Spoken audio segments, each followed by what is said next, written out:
কৃষ্ণ জ্যেষ্ঠ ভাই গ্রীষ্ম আসি পহଞ୍ଚିଲା ଝାଞ୍ଜି ଖରା ନେଇ ବଳଭଦ୍ର ବସି ଦେଇ କୁହନ୍ତି ଅନୁଜ ପଖାଳ ଗାରିନା ଶୁଣିବାକୁ ଅସହଜ ହାଡ଼ ଭଙ୍ଗା ଶୀତ ଦିନେ ସେ କାନ୍ଦି ତୋରାଣି ଜଗରେ କରୁଥାଏ ଘରର ଘରଣୀ ମୋଟା ଇଣ୍ଡୁରିକୁ ଗଡ଼େ ମହାନ ଓଡ଼ିଆ କାହାରି ସୁଆଦ ଲାଗେ ଆହାରି ବଢ଼ିଆ ଏଇ ପୃଥିବୀରେ ସିନା ପଖାଳ ଓଡ଼ିଆଙ୍କ ଘରେ ହୁଏ ସୁଲଭ ମଳ ତାକୁ ଭୋଜନ କଲେ ଅପୂର୍ବ ଆନନ୍ଦ ଜୀବନଟା କଟିଯିବ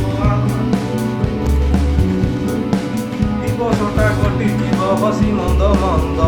ଆମରି ଶ୍ରୀକ୍ଷେତ୍ର ଧାମ ଡଙ୍କ ତୋରାଣୀରୁ ଉତ୍ପତ୍ତି ହୋଇଛି ସିଏ ଅନାଦି କାଳରୁ ଭୋଜନ ପରେ ହାଣ୍ଡିରେ ଯେଉଁ ଅନ୍ନ ଥିବ